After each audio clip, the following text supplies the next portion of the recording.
Welcome back to ABC General Hospital Spoilers Channel. Today, we will learn about the heartbreaking hints from Maurice Benard regarding the potential end of his iconic run as Sonny Corinthos on General Hospital. Fans of the long-running daytime drama have been glued to their screens for over 3 decades, witnessing Sonny's transformation from a shadowy underworld figure into a complex patriarch navigating the treacherous streets of Port Charles. Since his debut in 1993, Benard's portrayal has captured the essence of a man torn between ruthless ambition and profound vulnerability, enduring countless trials like explosive feuds with rivals, heart-wrenching losses of loved ones, and personal reckonings that have redefined his legacy. From forging unbreakable alliances to crumbling under the weight of betrayals, Sonny's journey has been a roller coaster of high-stakes drama, making every episode a testament to Benard's masterful acting chops.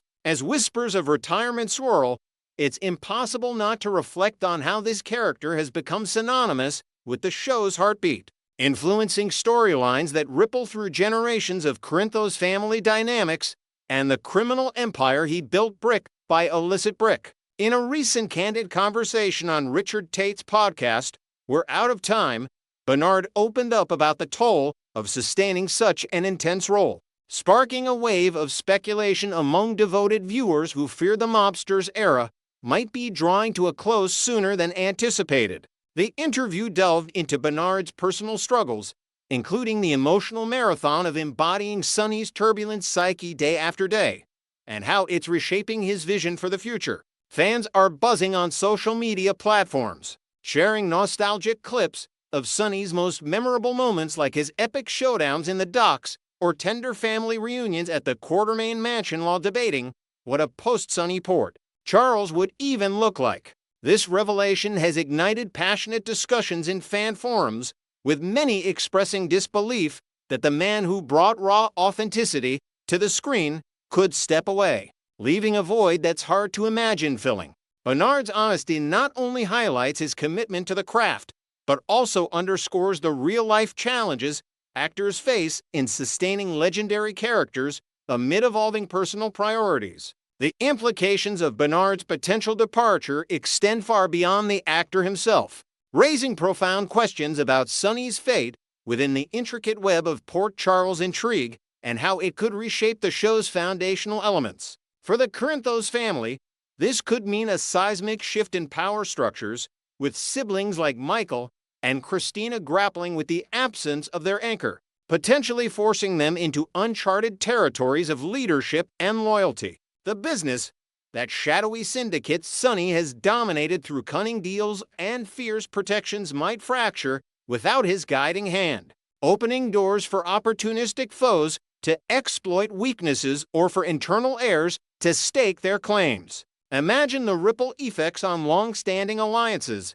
such as Sonny's complicated bond with the Spencer family or his uneasy truces with the Casadinis, all of which have fueled some of General Hospital's most gripping arcs. As the show approaches its milestone anniversaries, producers might weave this transition into a multi-layered narrative, blending nostalgia with fresh conflicts to honor Sonny's indelible mark while propelling the series forward into new dramatic horizons. While all epic sagas must eventually conclude, the thought of bidding farewell to Benard's Sonny fills the fandom with a mix of sorrow and reluctant acceptance, knowing his portrayal infused the role with unparalleled depth, charisma, and emotional resonance that no successor could replicate. After more than 30 years of evolution from a hot-tempered enforcer to a reflective family man, recasting seems not only improbable, but disrespectful to the character's rich history and Benard's transformative performance.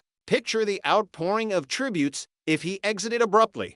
Montages of Sonny's triumphs over adversaries like the ruthless Jerome clan or his redemptive arcs amid personal tragedies, all underscoring why this role was tailor-made for Benard alone. Even in a hypothetical sudden departure, the storyline could provide poignant closure through flashbacks or legacy-building moments, ensuring Sonny's influence lingers like an echo in the halls of the Metro Court. Yet, The brevity of time always leaves us yearning for more chapters in this captivating tale of survival and redemption. Speculation is rife about who might step into the power vacuum if Sonny decides to hang up his fedora. Drawing from recent plot twists that have hinted at shifting loyalties and emerging threats within Port Charles' criminal underbelly. Last year's arc saw Sonny contemplating an exit strategy, but complications arose when Jason Morgan, his most trusted enforcer, prioritized fatherhood to young Danny amid the dangers of the life,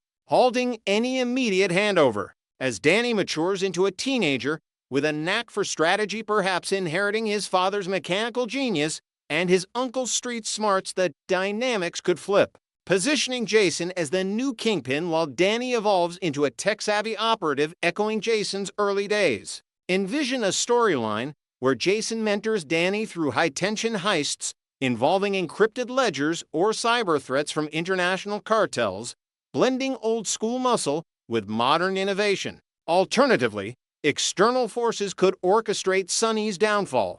A cunning newcomer like Jen Sidwell, with his shadowy connections to European syndicates and a vendetta rooted in a forgotten betrayal, might outmaneuver Sonny in a boardroom battle disguised as a charity gala.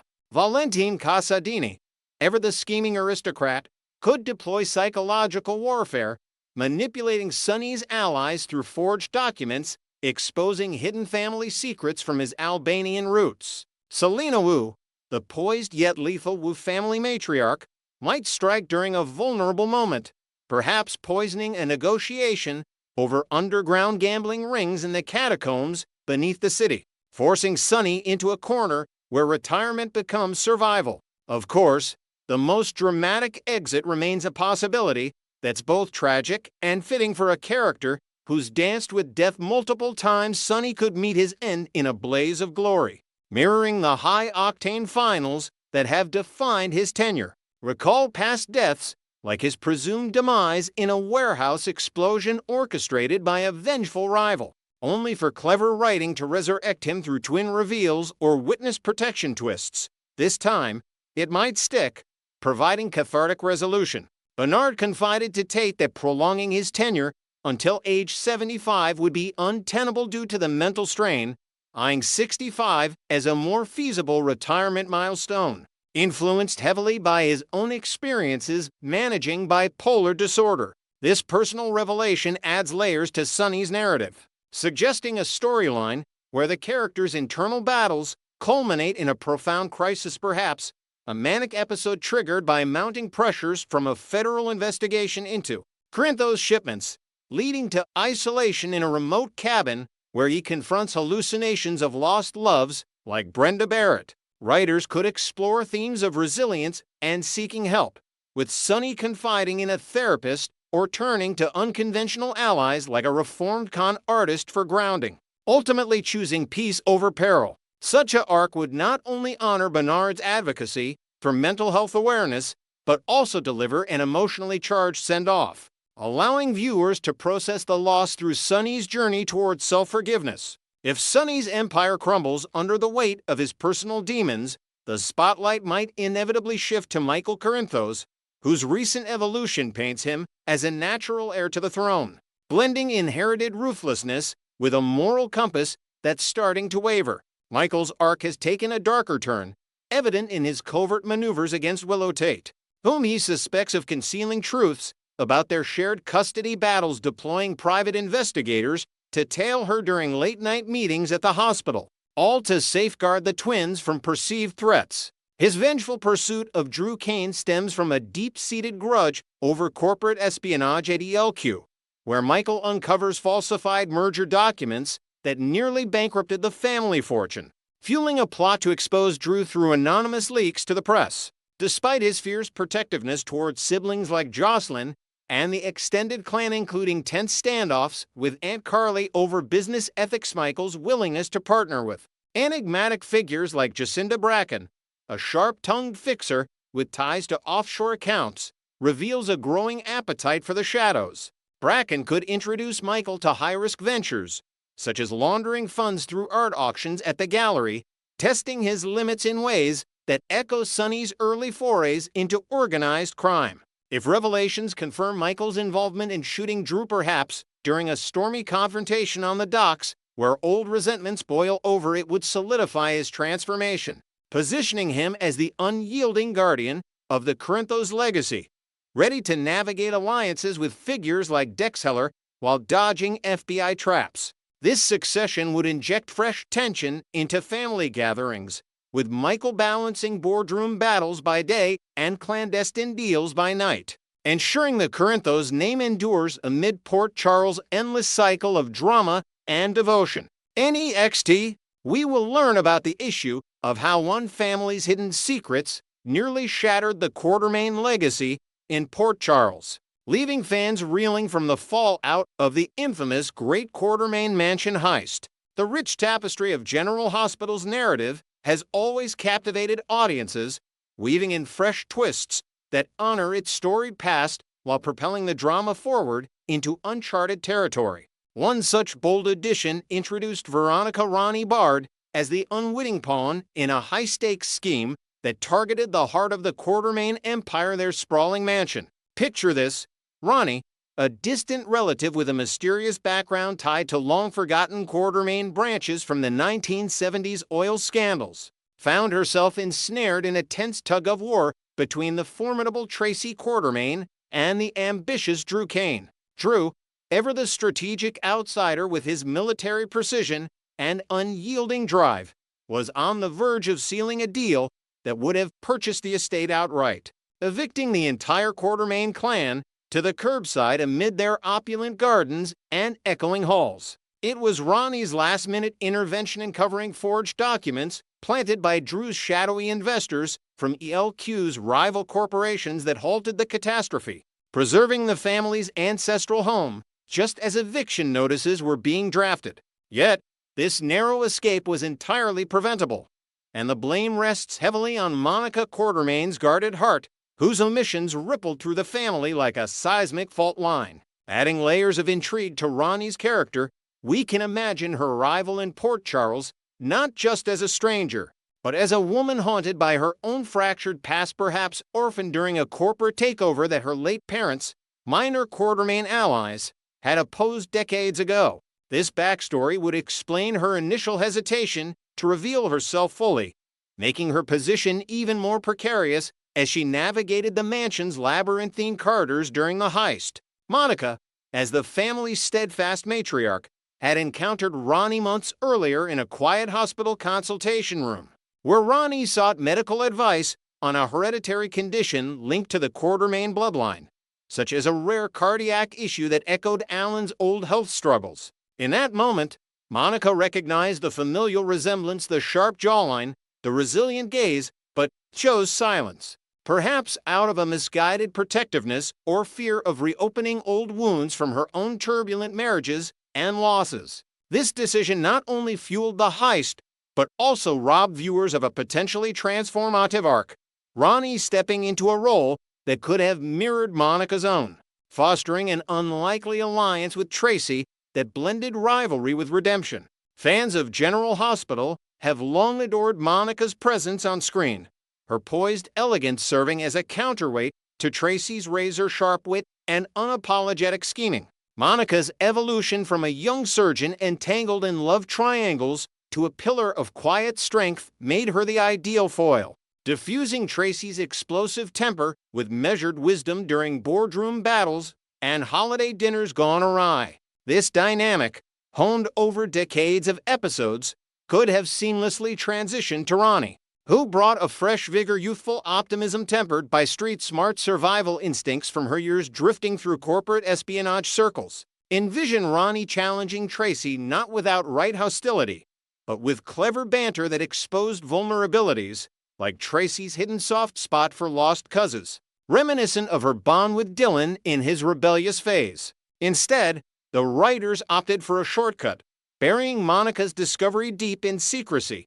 which escalated the mansion heist into a full-blown family crisis. Had Monica confided in even one trusted soul, perhaps Ned, during a late-night ELQ strategy session, the Quartermaines could have fortified their defenses, installing advanced security systems, or hiring private investigators to vet intruders long before Ronnie's fateful night in the family crypt. Delving deeper into the crypt incident, the scene unfolds like a gothic thriller amid the dimly lit vaults where generations of Quartermaines rest, from the stern patriarch Edward to the tragic Leela. Ronnie, tasked with retrieving a hidden ledger that proved Drew's fraudulent claims, accidentally triggered an alarm while deciphering faded inscriptions on a tombstone, details that could have tied her directly to a forgotten inheritance clause benefiting the family. Tracy, alerted by the blaring sirens, descended like a vengeful guardian, her bulldog tenacity on full display as she cornered Ronnie with accusations of grave desecration and corporate sabotage. No Quartermaine would tolerate an outsider prowling their sacred grounds, especially not during a vulnerable time when the LQ faced hostile takeovers from international conglomerates eyeing Port Charles real estate. Tracy's outrage was justified. The crypt held not just bones, but blueprints of family secrets, including suppressed evidence of past embezzlements that could still topple modern alliances. Yet, Tracy's relentless pursuit stemmed from betrayal during their heated confrontations in the mansion's drawing room. She grilled Monica relentlessly. You prattled on about board votes and garden parties, but not a whisper about this ghost from our past. What kind of sisterhood is this? Monica's evasion, rooted in her history of shielding the family from scandals like a Jay's Demons or Emily's Perils, only deepened the rift, turning what could have been a unifying revelation into a wedge that splintered loyalties. The consequences of Monica's reticence extended far beyond the heist, fracturing the Quartermaine core and inviting external threats that nearly dissolved their empire. Drew's near purchase wasn't mere opportunism.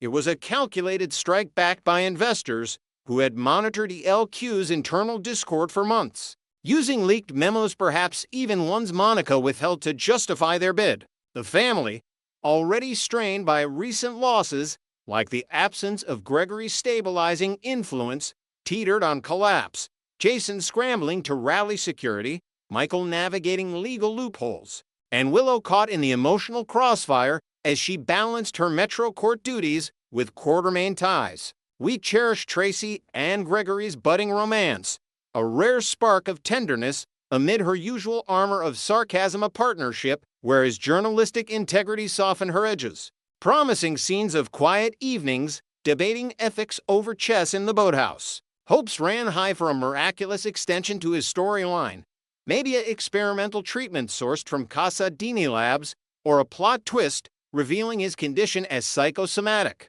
allowing their connection to flourish through joint investigations into Port Charles corruption. Alas, the writers closed that door, leaving Tracy isolated once more, her grief manifesting in sharper barbs during elk meetings. In Ronnie's potential, however, lay a beacon of renewal, a chance for Tracy to find balance anew, with Ronnie's quick wit and unyielding loyalty echoing Monica's best qualities, but infused with modern flair. Imagine Ronnie confiding in Tracy over brandy in the study, sharing tales of her nomadic life that paralleled Tracy's own exiles to Europe during family feuds, forging a mentorship where Ronnie learned the art of Quartermaine resilience while teaching Tracy the value of vulnerability. This duo could have sparred delightfully in upcoming arcs, perhaps teaming up against a new ELQ threat like a cyber hack orchestrated by Valentin Casadini. Their contrasting styles, Tracy's old-school cunning versus Ronnie's tech-savvy hacks, creating electric tension and heartfelt breakthroughs. Monica's silence nixed this path, dooming Ronnie to the periphery as the family rebuilt without her input, her contributions dismissed as mere luck during the heist debriefs. Even as tensions simmer, Ronnie's departure looms on the horizon, announced via a cryptic airport farewell that hints at unfinished business, maybe a return tied to an undiscovered Quartermaine artifact unearthed in the crypt, pulling her back into the fray. Yet, the writer's choices leave us pondering endless possibilities, a hall of mirrors reflecting what might have enriched Port Charles. Ronnie's energy could have injected vitality into the Quartermaine fold, her friendship with Tracy evolving into a rivalry that rivaled the iconic Luke and Laura clashes, complete with betrayals, reconciliations, and Galanite showdowns under the mansion's chandeliers. Monica's omission, while true to her character's protective instincts, ultimately amplified the drama at the expense of deeper connections, reminding us how silence in soaps can be as destructive as any explosion at the docks. As Ronnie packs her bags, perhaps eyeing a fresh start in Beecher's Corners or a covert ELQ assignment abroad, fans can't help but dream of her comeback, storming back with evidence that vindicates her role and reignites the spark with Tracy. Would you like to see Ronnie return to Port Charles and claim her place as Tracy's confidant, rival, and ultimate ally in the Quartermaine saga?